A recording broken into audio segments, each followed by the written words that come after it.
ये नमस्कार दोस्तों। तो भाई कल मैंने आपको 2 नवंबर 2021 को जो एसएससी एमटीएस का एग्ज़ाम हुआ था, एसएससी एमटीएस का, उसके शिफ्ट 1 के क्वेश्चन मैंने 14 क्वेश्चन तक करवा दिए थे। अगर आपने अभी तक वीडियो नहीं देखी है तो लिंक मैंने डिस्क्रिप्शन में डाल दिया, आप जाके देख सकते हो। आज मैं करवा रहा हूँ 15वें क्वेश्चन से। तो आइए शुरू करते बिना कुछ देरी के। तो भाई 15 नंबर क्वेश्चन है, the human shoulder joint is an example of dash joint. Options are fixed, pivotal, hinge, ball and socket. तो देखो भाई, ये मैं वैसे हिंदी में कराता हूँ जीके, लेकिन ये मैं इंग्लिश मीडियम का स्टूडेंट हूँ, तो साइंस मुझे इंग्लिश मीडियम में आती है, इसलिए मैंने ये इंग्लिश मीडियम में ले लिए है। हिंदी मीडियम में मुझे समझ नहीं आती साइंस। तो भाई देखो, ज़्यादा दिमाग नहीं लगाना। ये क्वेश्चन है रटने वाला, ठीक है, रटने वाला ये क्वेश्चन है। इस क्वेश्चन को समझोगे तो कुछ नहीं आना जाना, क्योंकि मैंने वुमेन शोल्डर विकीपीडिया क्रोम पर जाकर डाला वुमेन शोल्डर, तो पता है क्या आने लगा, पता नहीं क्या क्या आने लगा। मतलब कुल मिला के कहने का मतलब है, क्रोम सोच रहा था मैं कोई साइंटिस्ट वगैरह हूँ जो इसके बारे में जानकारी इकट्ठा कर, लेकिन उसे नहीं पता मैं एक एसएससी एमटीएस का स्टूडेंट हूँ। तो देखो, वुमेन शोल्डर जो होता है, ये हो गया वुमेन, ये हो गए उसके हाथ, ये हाथ, ये होता है शोल्डर। बोले तो कंधे, कंधे पर कैसा जॉइंट होता है जो हड्डियों के बीच में, वो होता है बॉल एंड सॉकेट जॉइंट। कैसे याद करोगे, हम क्रिकेट खेलते हैं, क्रिकेट में हम बॉलिंग करते हैं, बॉलिंग करते हैं, और बॉलिंग किससे की जाती है, हाथ से की जाती है। मतलब कंधे पर जोर पड़ता है बॉलिंग करते हैं, तब हाथ घुमाना पड़ता है, हाथ रोटेट करता है। जो क्रिकेट खेलता है उसे अच्छे समझ आ गए। तो ह्यूमन जो शोल्डर होता है ना, शोल्डर, ये इस यहाँ पर कैसा जॉइंट मिलता है, शोल्डर पर हम बॉलिंग करते हैं, क्या करते हैं, बॉलिंग, बॉल एंड सॉकेट, ये आएगा। इसमें कुछ याद करने जोगा नहीं था, कुछ समझने जोगा भी नहीं था, ये बस रटने वाला क्वेश्चन। नेक्स्ट क्वेश्चन है 16 number question, Which part of the digestive system receives secretions from the liver and the pancreas? कह रहा है पैनक्रियाज और लीवर के सीक्रेशन से, which part of the digestive system receive, secretion receive करता है from liver, liver से और पैनक्रिया से। Large intestine, stomach, gall bladder, small intestine. तो देखो भाई, एक याद कर लो, एक होता है स्मॉल इंटेस्टाइन, एक होता है लार्ज इंटेस्टाइन। दोनों क्या है, अलग अलग जगह है। एक होता है गॉल ब्लैडर। गॉल ब्लैडर क्या होता है, ये होता है जो बाइल जूस, आपने नाम सुना होगा, बाइल जूस, ठीक है। तो बाइल जूस को स्टोर कौन करता है, अपने पास रखता कौन है, वो रखता है गॉल ब्लैडर, ठीक है। बाइल जूस का निर्माण कहाँ होता है, इसका निर्माण कौन करता है, इसका निर्माण करता है लीवर, LIVER, लीवर। लीवर बोले तो हिंदी में यकृत, इसका निर्माण होता है यकृत में, लेकिन इसको स्टोर कौन करता है, स्टोर करता है गॉल ब्लैडर, ठीक है, ठीक है।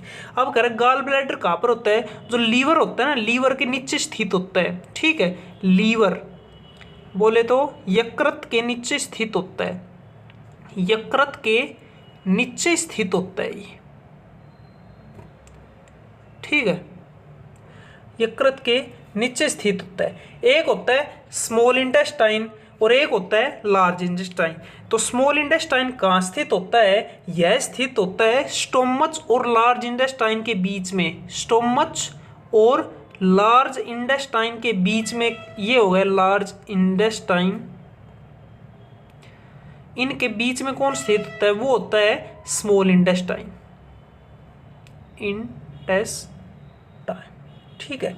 अब कह रहा है क्या, जो स्मॉल, नाम में इसके स्मॉल है, लेकिन लेकिन लेकिन लेकिन यह लार्ज इंटेस्टाइन से बड़ा होता है। लेकिन लार्ज जो इंटेस्टाइन है ना, लार्ज इंटेस्टाइन से बड़ा होता है, ठीक है। नाम इसका छोटा है लेकिन होता है उससे बड़ा है। अब तुम कहोगे भाई होता क्या है, स्मॉल इंटेस्टाइन क्या सिस्टम है, गॉल ब्लैडर क्या है, लीवर क्या है, स्टोमच क्या है।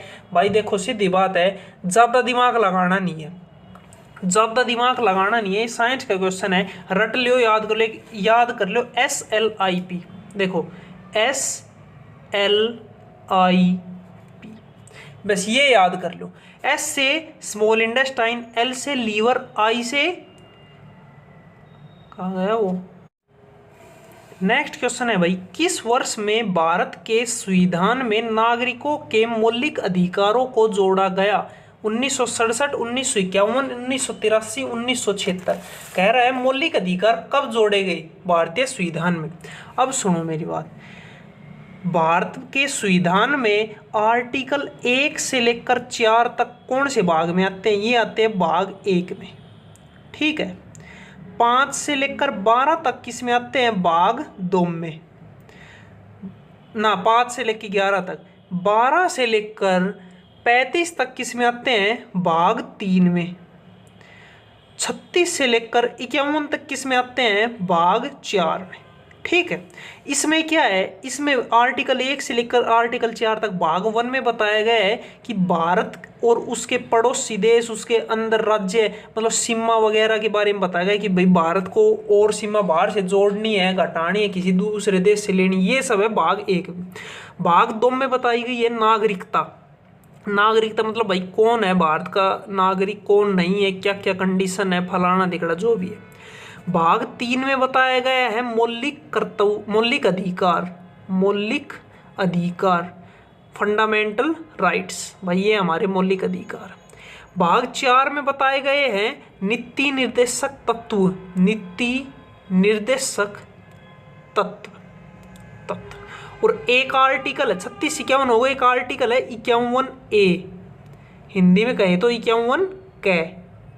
ये जो आर्टिकल है ना, ये आता है भाग 4A में, 4A में, ठीक है। तो ये इस आर्टिकल में क्या है, इस आर्टिकल के अंदर आते हैं मौलिक कर्तव्य, ठीक है। मौलिक कर्तव्य कौन से आर्टिकल में? भाग 51A में है, भाग 4A में, ठीक है। अब सुनो मेरी बात भाई, ये जोड़े गए थे 42वां संविधान संशोधन, 42वां संविधान संशोधन के तहत, संविधान संशोधन के तहत कब जोड़े गए? ये जोड़े गए थे 1976 में, ठीक है, ठीक। अब सुनो मेरी बात, 1976 में जोड़े गए थे 10 मौलिक कर्तव्य, 10 मौलिक कर्तव्य जोड़ दिए, ठीक है। फिर आता है, अब आज के टाइम में टोटल 11 मौलिक कर्तव्य है, तो 11वां कब जोड़ा गया? 11वां जोड़ा गया 46वां संविधान संशोधन के तहत, संविधान संशोधन के तहत, ठीक है। 11वां मौलिक कर्तव्य कब जोड़ा गया? ये जोड़ा गया 2002 में। कौन सा? 11वां मौलिक कर्तव्य, ठीक है। अब सुनो मेरी बात, आजकल क्या हो रहा है, CHSL का एग्जाम हुआ है पिछले महीने, CHSL 2024। आजकल SSC चालाक बन गई है, वो पूछ रही है 11 मौलिक कर्तव्य के बारे में पूछती, 11 के 11 आपको याद करने पड़ेंगे। पूछ रही है, देखो जैसे आर्टिकल 51A में क्या है, 51A में है मौलिक कर्तव्य, और आर्टिकल 51A का भी A, देखो 51A का A, इस आर्टिकल में क्या बताया गया? इस आर्टिकल में बताया गया है कि राष्ट्र ध्वज और राष्ट्रगीत, मतलब भाई देखो सुनो मेरी बात, राष्ट्रगीत मौलिक कर्तव्य नाम में ही देखो, कर्तव्य मतलब तुम्हारा कर्तव्य बनता है कि तुम ये करो, पर जरूरी नहीं है कि तुम करोगे ही करोगे, तुम्हारे पर मतलब वो फोर्सफुली लागू नहीं है, करो तो करो, नहीं करो तो मत करो, ठीक है। ये सब है। तो कह रहा है 51A में है कि हमें राष्ट्र ध्वज और राष्ट्रगीत की सम्मान करना चाहिए, इनकी इज्जत करनी चाहिए, इनको समझ गए होंगे, ठीक है। आर्टिकल 51A(b) में क्या कहता है? बी में कहता है जो क्रांतिकारी शहीद हुए हैं, क्रांतिकारी जो राष्ट्रीय शहीद हुए, जो भाई भारत के जैसे महात्मा गांधी जी हो गए, जवाहरलाल नेहरू हो गए, शहीद भगत सिंह हो गए, ये सब उनका हमें सम्मान करना चाहिए, उनका सम्मान उनके बारे में, ठीक है, ठीक है। करो तो करो, नहीं करो तो मत करो, कुल मिला के ये, ठीक है, कर्तव्य का मतलब है। आर्टिकल 51A(c) में क्या कहा गया है भाई? ये तुम्हें याद करने पड़ेंगे, सीधा पूछ रहा है कि राष्ट्रीय शहीदों के बारे में किस आर्टिकल में दिया गया है। ऑप्शन आएगा article A, B, C, D, ठीक है। आर्टिकल 51C में कहा गया है संप्रभुता,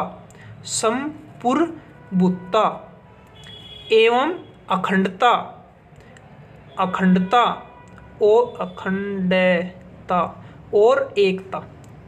मतलब भाई एकता सम भाईचारा रखो, अखंडता संपूर्णता। देखो सी कौन से नंबर पर आता है? तीसरे नंबर पर आता है। एक शब्द, दो शब्द, तीन शब्द। ये पूछेगा संप्रभुता, अखंडता, एकता का जिक्र किस आर्टिकल में किया है? आर्टिकल 51 सी। ये सी में 3 नंबर पर आता है, इसमें भी 3 ही शब्द, 1 2 और 3। आर्टिकल 51 ए डी क्या कहता है? डी कहता है भाई हमेशा देश की सेवा के लिए तत्पर रहना, हमेशा देश सेवा के लिए तत्पर से। भाई कभी भी हमें देश को हमें हमारी जरूरत पड़ जाए सेवा के लिए तो हमें हमेशा तत्पर रहना पड़ेगा इंडियन आर्मी के लिए। ये सब है, रहो तो रहो, नहीं रहो तो अपनी मर्जी, ये कर्तव्य है। 51 ए ई क्या कहता है?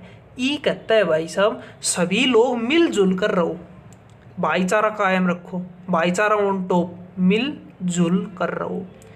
इंग्लिश में बोले तो भाईचारा ऑन टॉप। ठीक है, ये सब रखो। आर्टिकल 51 ए एफ क्या कहता है?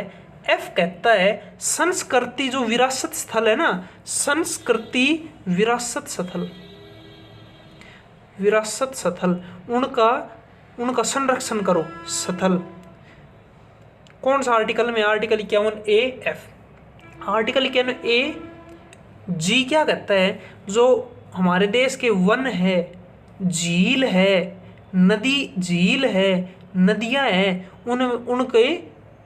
उनको बचाओ, मतलब उनमें कूड़ा कचरा वगैरह मत डालो, ये सब गंदगी से बचाओ, फलाने उनके बारे में। आर्टिकल 51 ए एच क्या कहता है? एच कहता है मानवतावाद, मानवतावाद मतलब ये कि भाई एक दूसरे में मानव भावना होनी चाहिए, ईर्ष्या वगैरह नहीं होनी चाहिए। 51 आई क्या कहता है? आई कहता है अहिंसा से दूर रहे, मतलब सरकारी संपत्ति को मतलब ये जला देते हैं ना उग्रवादी, तो उससे दूर रहना चाहिए। जे क्या कहता है? जे कहता है निरंतर प्रयास करते रहना चाहिए अच्छे के लिए हमेशा। ठीक है, निरंतर प्रयास करते रहना चाहिए हमें अच्छे के लिए, कुछ बेस्ट देना, अपना हर काम में अपना बेस्ट देना। के क्या कहता है? लास्ट आर्टिकल के कहता है कि 6 से मोस्ट इंपोर्टेंट, कई बार पूछा जा चुका है ये आर्टिकल, 6 से 14 वर्ष के जो बच्चे हैं ना, माता पिता का कर्तव्य है कि 6 से 14 वर्ष के बच्चों को शिक्षा के लिए स्कूल भेजे, मतलब शिक्षा मुहैया कराए। ठीक है, कई बार पूछता है किस आर्टिकल में है? आर्टिकल 51 ए की। ये सब है, तो ठीक है, ये है मौलिक कर्तव्य अपने। चले नेक्स्ट क्वेश्चन पर। नेक्स्ट क्वेश्चन है भाई, क्या कह रहे हैं? 18 नंबर, विल्ली वोंका बच्चों की कहानी डैश का एक काल्पनिक चरित्र है। भाई देखो ये क्वेश्चन ऐसा है कि ना ही किसी ने अब तक अपनी ज़िंदगी में इसके बारे में पढ़ा होगा। ये क्या है? ये एक किताब है विल्ली वोंका मतलब ये 4 किताब है, 1 2 3 4। पूछ रहा है कौन सी किताब में इनका जिक्र किया गया है? ये मतलब विल्ली वोंका बच्चों की कहानी किस किताब पर है, किस किताब के में बताई गई है, ये कह रहा है। तो सुनो मेरी बात, आज के टाइम पर तुम क्या करो, रट लो। इसका आंसर आएगा Charlie and the chocolate factory.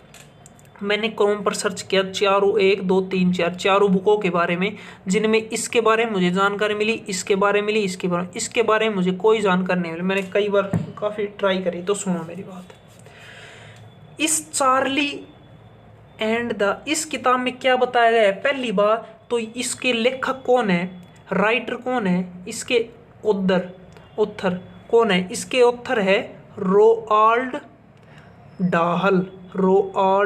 डाहर। मैं क्यों बता रहा हूँ? क्योंकि एसएससी ने अपनी ज़िंदगी में इस किताब का जिक्र किया है। तो हो सकता है एसएससी कहते हैं किसी पूर्वज दादा ने कहा है कि एसएससी एग्जाम क्वेश्चन रिपीट करते हैं, तो हो सकता है ये किताब के बारे में फिर पूछा जाए। लेखक ये है, ठीक है। कब प्रकाशित हुई थी? 1964 में आई थी ये किताब। ठीक है, ठीक है। अब सुनो मेरी बात, क्या है भाई साहब, पता नहीं, मैंने पढ़ी थी विकिपीडिया पर। अगर भाई कोई मतलब कंपनी वगैरह है, कोई फैक्ट्री वो इंग्लैंड में कैडबरी वगैरह, कैडबरी की उसमें कुछ मतलब मजदूरों के बारे में बताया गया है, कुछ बच्चे वगैरह वहाँ पर फैक्ट्री आ गई ना, फैक्ट्री चॉकलेट वो सब बताएगी। तो अब देखो बच्चों को क्या पसंद है, बच्चों को पसंद है चॉकलेट। बच्चे मजदूर छोटे, हाँ 6 से 14 वर्ष के बच्चे वो काम करते हैं ना फैक्ट्रियों में, कहाँ करते हैं काम फैक्ट्रियों में।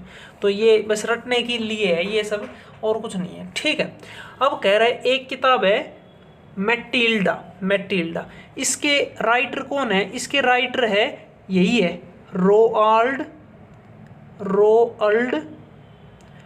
डायल, इसके राइटर भी यही है।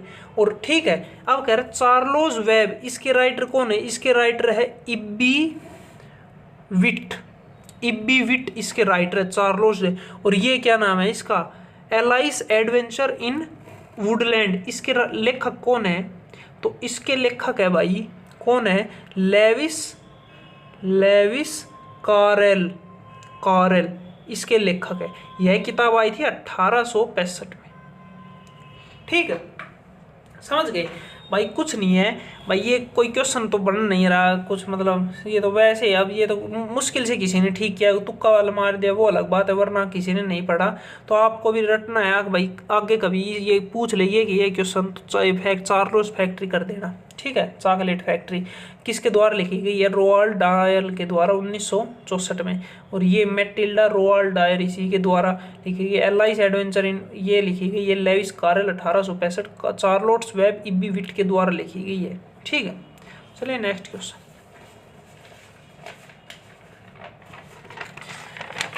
नेक्स्ट क्वेश्चन है भाई, किस वर्ष में भारत के संविधान में नागरिकों के मौलिक कर्तव्यों को जोड़ा गया। कह रहा है किस वर्ष में मौलिक कर्तव्यों को एक मिनट फिर, ये क्वेश्चन तो करवा दिया भाई। देखो ये मैंने क्वेश्चन कराया था, नहीं अधिकार नहीं है यहाँ पर, कर्तव्य है। ठीक है, थोड़ी मिस्टेक हो गई, कर्तव्य आएगा, ये मैं लिखने में मिस्टेक हो गई, ये क्वेश्चन था मैंने करा दिया। एक क्वेश्चन है, क्या है, निम्न में से किस योजना के तहत सूक्ष्म इकाइयों से संबंधित विकास और पुनर्वित्तपोषण गतिविधियों के लिए भारत सरकार द्वारा एक नई संस्था स्थापित की है। 4 योजना, प्रधानमंत्री मुद्रा योजना, प्रधानमंत्री जन धन योजना, प्रधानमंत्री सुरक्षा बीमा योजना, प्रधानमंत्री आयुष्मान भारत योजना। तो सुनो मेरी बात, क्या कह रहा है, ये है भाई साहब, क्या आपने नाम सुना होगा चारों का। ठीक है, देखो एक है प्रधानमंत्री मुद्रा योजना, ये कब शुरू हुई थी, ये हुई थी 8 अप्रैल 2015 को शुरू हुई थी। ठीक है, मुद्रा योजना, इसमें क्या है, इसमें है कि भाई जो लघु जो उद्योग वाले हैं ना, छोटे उद्योग वाले, लघु सूक्ष्म उद्योग को लोन देने के लिए है ये योजना, मतलब जो छोटे उद्यमी है उनके लिए योजना है प्रधानमंत्री मुद्रा योजना, 8 अप्रैल 2015 को शुरू हुई। तो ये है सूक्ष्म इकाइयों संबंधी विकास, यही है। ठीक है, एक है प्रधानमंत्री जन धन योजना, खूब नाम सुना गया, कब शुरू हुई थी, ये हुई थी 28 अगस्त 2014 को। इसकी घोषणा मोदी जी 2014 में आए थे, भारत के प्रधानमंत्री बने थे, तो इसकी घोषणा हो गई थी 15 अगस्त को, जब मोदी जी ने अपनी पहली बार भाषण दिया था ना लाल किले पर, तब इसने मोदी जी ने घोषणा की थी, और लागू हुई थी कितने 13 दिन बाद, 28 अगस्त को ये लागू हो गई। ठीक है, ठीक है, किससे संबंधित है, जन धन योजना, ये है बैंकिंग से संबंधित। ठीक है भाई, खाते खोलने, मतलब वो याद है आज से 10 साल पहले, मतलब खूब बैंक खाते खुले थे सबको, मतलब ऑनलाइन वो मतलब डिजिटल किया गया था बैंक खाते। आज के टाइम में हर गरीब से गरीब व्यक्ति का बैंक खाता मिलेगा, वो इसी योजना के तहत है। वो अलग बात है बैंक में पैसे 1 रुपया नहीं है, और खाता जरूर मिलेगा। ठीक है, वही है प्रधानमंत्री जन धन योजना, इसका इससे कोई लेना देना नहीं है। अब आ जाए प्रधानमंत्री सुरक्षा बीमा योजना, नाम में ही देखो बीमा कब मिलता है, जब कोई मर जाता है, मतलब डेथ हो जाती है किसी की। ये शुरू हुई थी, कब शुरू हुई थी प्रधानमंत्री सुरक्षा बीमा योजना, ये हुई थी 9 मई 2015 को। कहाँ शुरू हुई थी, ये शुरू हुई थी कलकत्ता में शुरू हुई थी। ठीक है, कलकत्ता से शुरू हुई थी। अब कह रहे क्या है, इसमें है कि भाई कोई एक्सीडेंट में वगैरह होते हैं तो कोई मर जाता है ना, डेथ हो जाती है, तो कह रहा है विकलांग जो होगा उसको तो मिलेंगे कितने, विकलांग कितने मिलेंगे, 1 लाख रुपए। और जिसकी मृत्यु हो जाती है उसके परिवार वालों को मिलेंगे, क्योंकि वो तो भाई ऊपर चला गया, तो परिवार वालों को मिलेंगे कितने, 2 लाख रुपए। ठीक है। चौथा है प्रधानमंत्री आयुष्मान भारत योजना। भाई आज के टाइम में खूब चर्चा में, क्या है ये, तो इसमें क्या है, इसमें ये शुरू हुई थी 23 सितंबर 2018 को शुरू हुई थी आयुष्मान भारत योजना। कहाँ से, झारखंड के रांची से।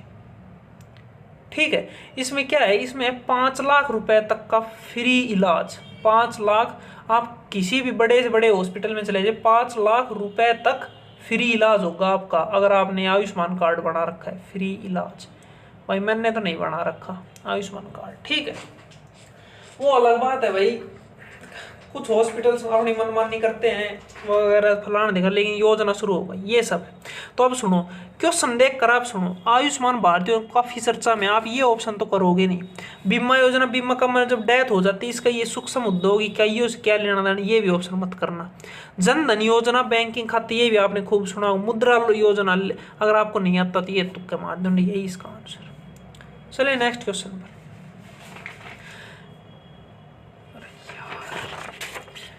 नेक्स्ट है, निम्न में से कौन महाराष्ट्र के एक संत है। कह रहा है इनमें से कौन महाराष्ट्र के संत है। बाखन, सुंदरदास, दादू दयाल, चोखा मेला। ठीक है, अब सुनो मेरी बात, क्या, तो इसका आंसर आएगा चोखा मेला। देखो चोखा मेला था, ये क्या था, ये भाई 14वीं शताब्दी के टाइम की बात है, 14वीं शताब्दी। ठीक है, किस जाति से था, ये था भाई महार जाति में इसका जन्म हुआ था। महार, चोखा मेला का जन्म किस जाति में, महार जाति में इसका जन्म हुआ था। ठीक है, कहाँ का, महाराष्ट्र का संत था ये, महाराष्ट्र। ठीक है, ठीक है। अब आता है, एक आता है कौन, एक आता है दादू दयाल। दादू दयाल ये कौन है, ये भाई साहब ये है दादू दयाल, राजस्थान का है, राजस्थान का एक संत है। ठीक है, ठीक है। इसका जन्म हुआ था 1544 ईस्वी में, इसका जन्म हुआ था, और इसकी मृत्यु हुई थी कब, 1601 में ईस्वी में मृत्यु हो गई थी। ठीक है, राजस्थान का। अब आता है सुंदरदास। सुंदरदास कौन है, सुंदरदास है भाई साहब, ये है ना, ये सुंदरदास, ये है दादू दयाल का शिष्य है।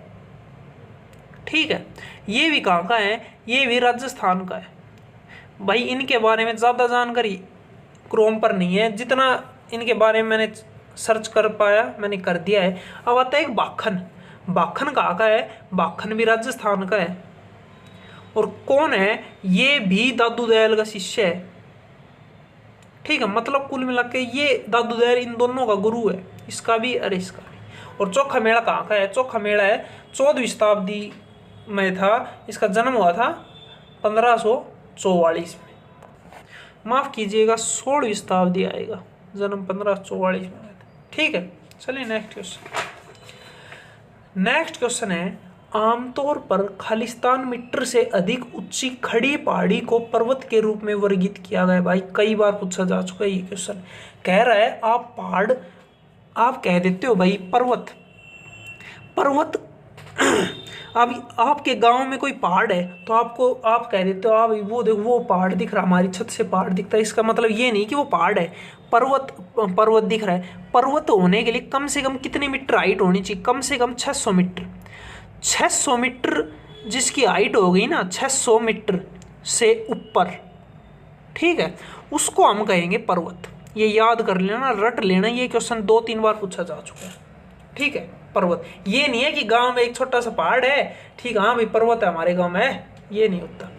ठीक है, अब कह रहा है क्या, एक आदि देखो सुनो, जापान का सबसे ऊंचा पर्वत, जापान का ये, इसका मतलब है ये जो चिन्ह लगा रहा हूँ कि हाईएस्ट पीक सबसे ऊंचा जापान का है माउंट रिफुजी, माउंट फुजी, माउंट फुजी कहाँ का है, जापान का।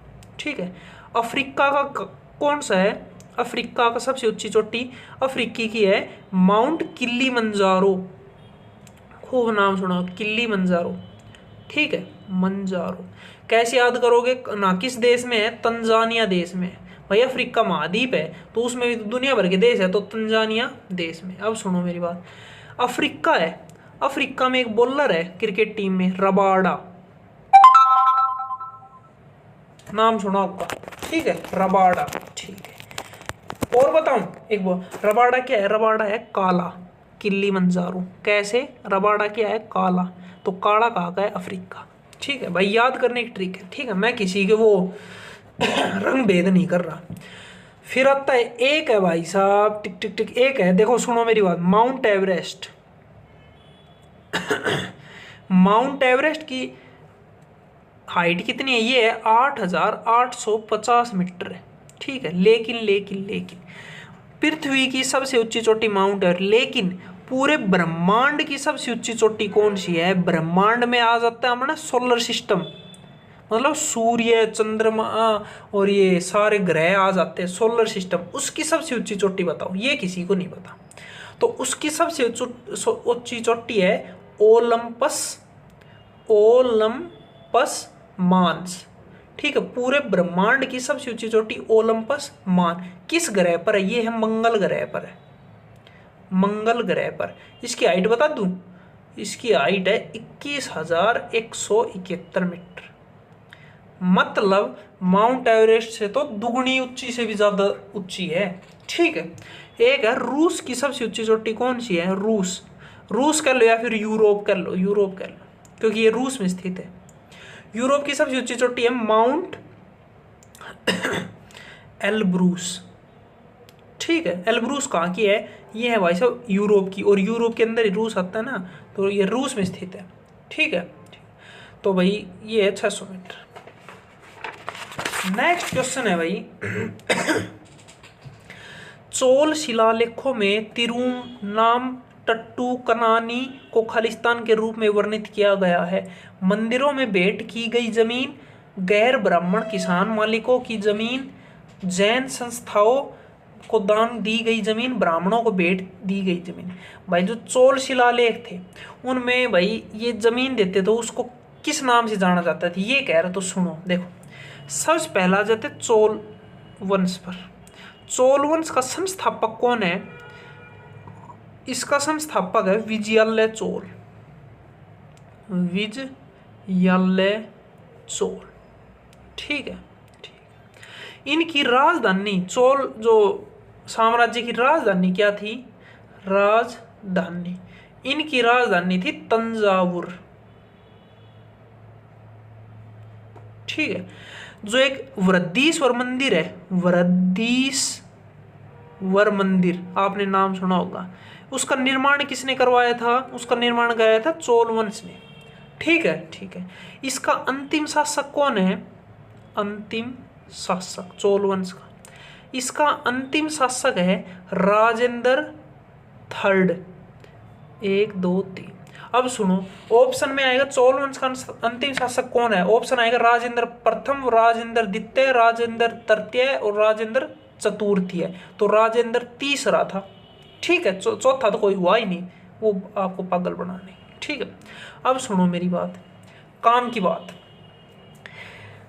ल्यूसेंट है सबके पास, ल्यूसेंट के पेज नंबर 19 पर, पेज नंबर 19 पर इन चारों के बारे में बताई गई है, ठीक है। मैं 1 मिनट में ल्यूसेंट दिखा देता हूँ, देखो पेज नंबर 19 पर आप, मैंने देख लेना कहाँ गया यार, पेज नंबर 19 देखो। चोल काल में भूमि के प्रकार ये है, ये किस ग्रह ब्रह्मांड, ठीक है। अब मैं आपको ये बता देता हूँ सारी है क्या। पेज नंबर 19 देखो, मंदिरों को भेंट की गई जमीन उसे क्या कहते हैं? उसे क्या कहते हैं भाई साहब? जो मंदिरों को भेंट की गई है जमीन है उसे कहते हैं हम तिरुनामट्टू कनानी। देखो मेरा नाम है तरुण, मैंने याद किया, मैंने मेरी जिंदगी में तय से तरुण तय से तिल्लोली, और मैंने क्या है भाई मंदिर को जमीन भेंट की है कि भाई ये इतना बड़ा खेत, यहाँ पर एक मंदिर बनेगा गांव के लिए, ये सब। मेरा नाम है तरुण और मैंने धर्मार्थ में, फिर रुपए में नहीं, धर्मार्थ में तिरुनामट्टू कनानी मंदिर को जमीन दे दिया, अपना खेत दे दिया कि भाई यहाँ पर मंदिर बना लो, ठीक है।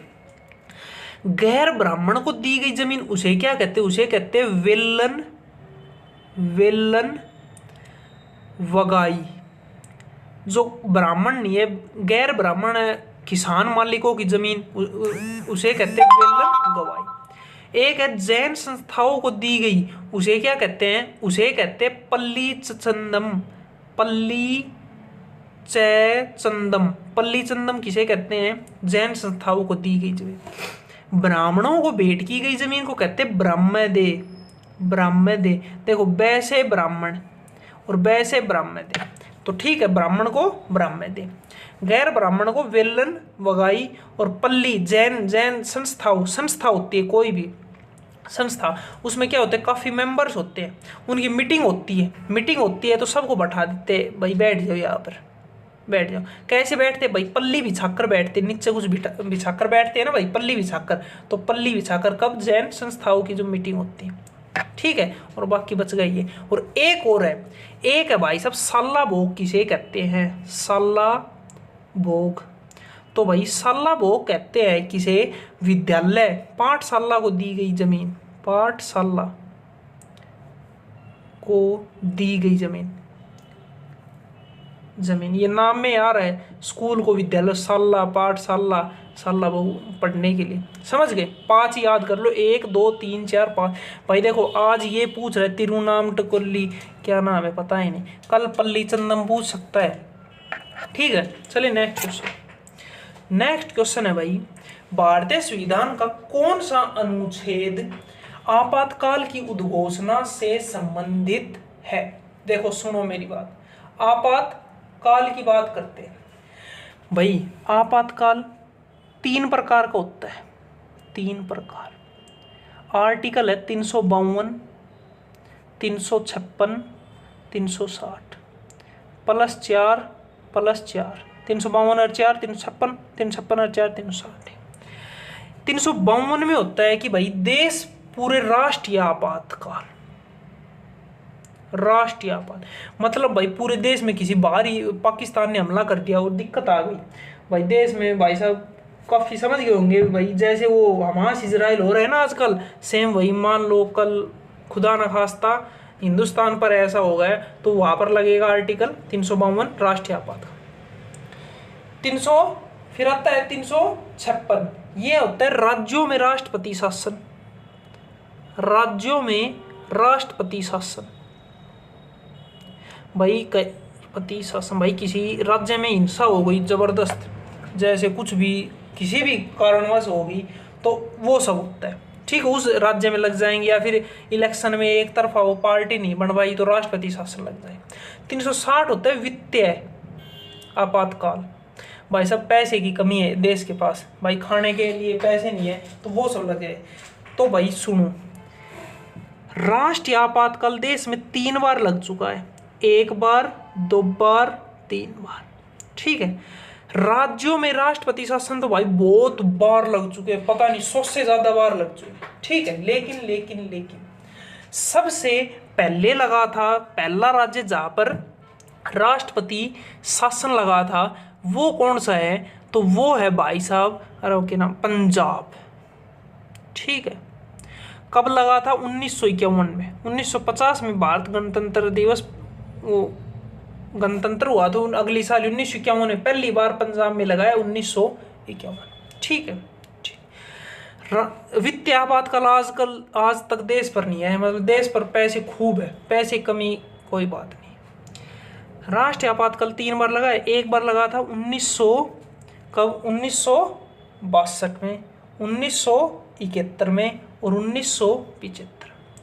1962 में जब भारत और चाइना के साथ युद्ध था ना, उसके बाद लगा था आपातकाल।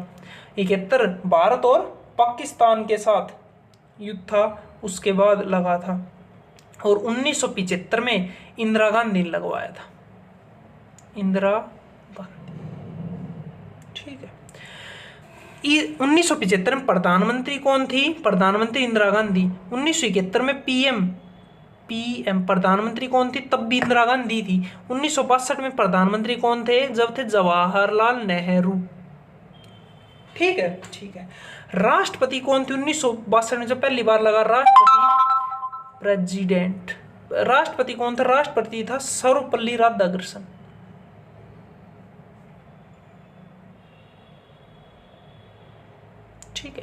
1971 में राष्ट्रपति कौन था, प्रेसिडेंट, ये था भाई साहब वी गिरी। ठीक है, और इस टाइम प्रेसिडेंट कौन था, इस टाइम था फखरुद्दीन अहमद, फखरुद्दीन अहमद। ठीक है, अब क्या, मूल जो संविधान था ना उसमें क्या शब्द था, आपातकाल के लिए शब्द था आंतरिक अशांति, आंतरिक अशांति शब्द था मूल संविधान में, अशांति।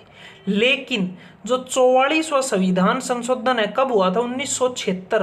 हाँ, तब थोड़ी देर पहले पढ़ाया था, कौन सा, मौलिक कर्तव्य जोड़े गए, उसके तहत एक संविधान संशोधन किया गया कि भाई इस शब्द को हटाकर, इसको हटाकर क्या जोड़ा गया, इसको हटाकर जोड़ा गया सशस्त्र विद्रोह, सशस्त्र विद्रोह शब्द जोड़ा गया।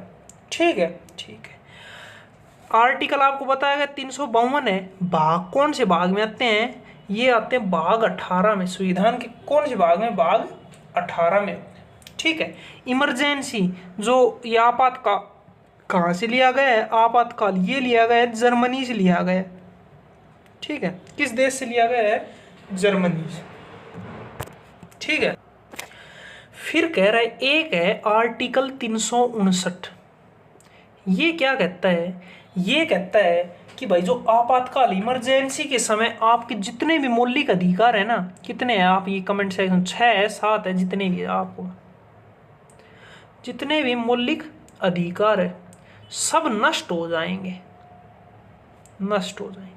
सिर्फ आर्टिकल 20 और 21 को छोड़कर। भाई काफ़ी क्वेश्चंस पूछता है किस आर्टिकल, कौन सा आर्टिकल आपातकाल में प्रभावित नहीं होता, आर्टिकल 20 और आर्टिकल 21 आपके छोड़कर जितने भी सारे हो जाएं। आर्टिकल 352 क्या है, 352 में क्या था, राष्ट्रीय आपातकाल, एक बार में जो राष्ट्रीय आपातकाल 6 महीने के लिए होता है। मतलब आज कितनी तारीख होगी, आज होगी 2 अगस्त।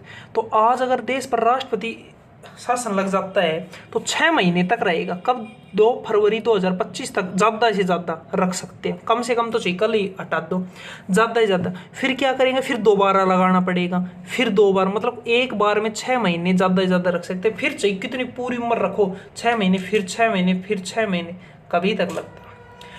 ठीक है, अब कह रहे ये है क्या नाम है, राज्यों में राष्ट्रपति शासन, ये भी एक बार में 6 महीने तक लग सकते हैं।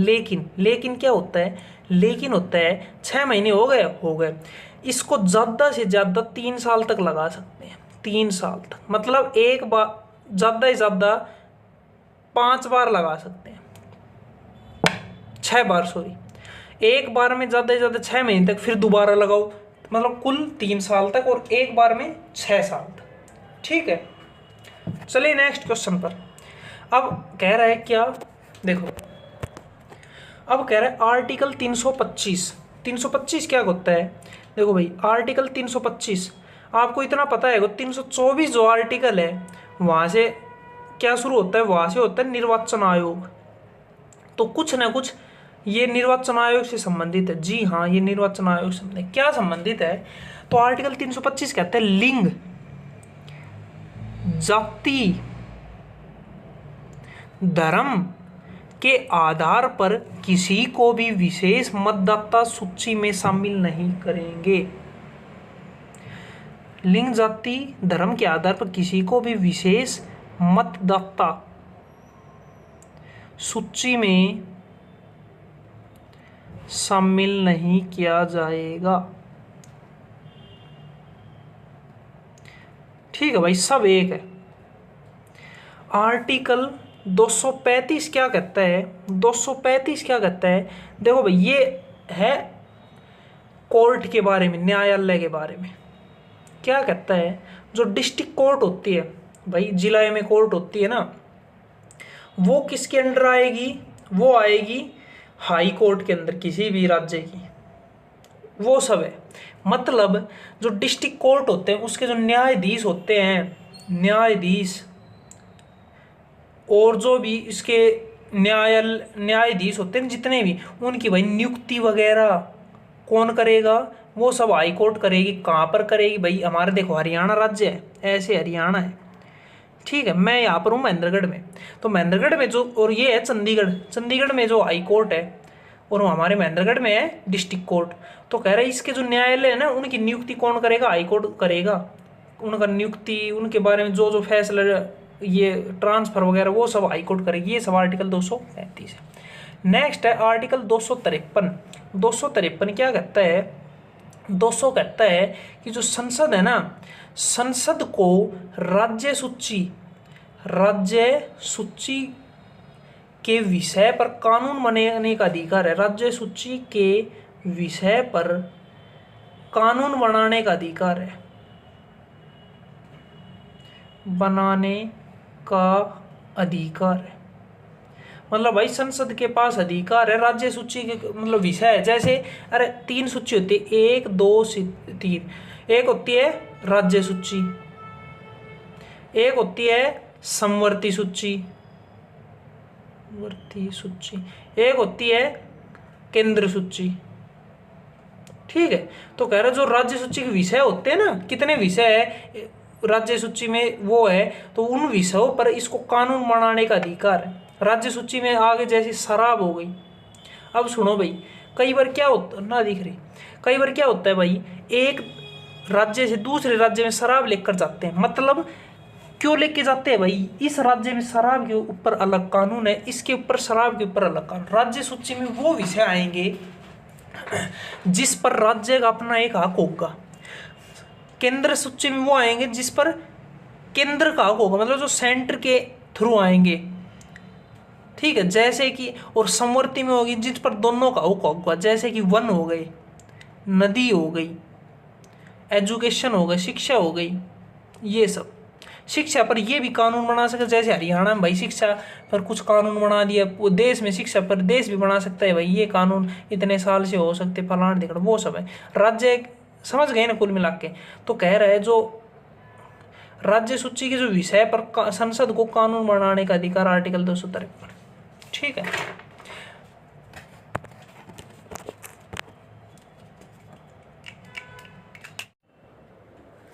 तो भाई ये कुछ क्वेश्चंस थे।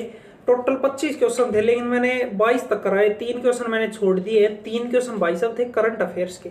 मैं पहले बता रहा हूँ, मैं करंट अफेयर्स कवर नहीं कर रहा हूँ भाई, मुझे करंट अफेयर्स आती नहीं है। बाकी क्योंकि भाई मैं 2021 का पेपर करा रहा हूँ, ये 2020 की करंट अफेयर्स आई थी, क्या मैटर, क्या लेना देना भाई 2020 वाली का, तो वो सब है, वो मैं कराऊंगा नहीं। बाकी भाई हाँ कुछ कमी है, कुछ कम पढ़ा रहा हूँ, तो आगे आगे भाई वो एक क्वेश्चन आया था कल वाले वीडियो में, क्या नाम था उसको, खिलजी वंश की जो वो है, खिलजी वंश का कार्यकाल कब से कब तक था, मतलब कब से कब तक शासन किया दिल्ली, 1290 से 1320। ठीक है, तो उस पर मैंने ज़्यादा कुछ नहीं पढ़ा है। तो अगर खिलजी वंश पे मैंने बता दिया भाई, संस्थापक ये है, 2-4 इंपोर्टेंट मैंने बता दिए है। बाकी मैं सारा पोस्टमार्टम कर दूँ, धीरे धीरे आगे भी कोई खिलजी वंश क्वेश्चन बनेगा आने वाली शिफ्टों में, वो सब करूँगा। बाकी भाई मैंने अपनी तरफ से भाई बढ़िया किया है। बाकी कोई धीरे धीरे यार शुरू किया अभी, तो आगे करते हैं। बाकी वीडियो अच्छी लगे लाइक शेयर सब्सक्राइब।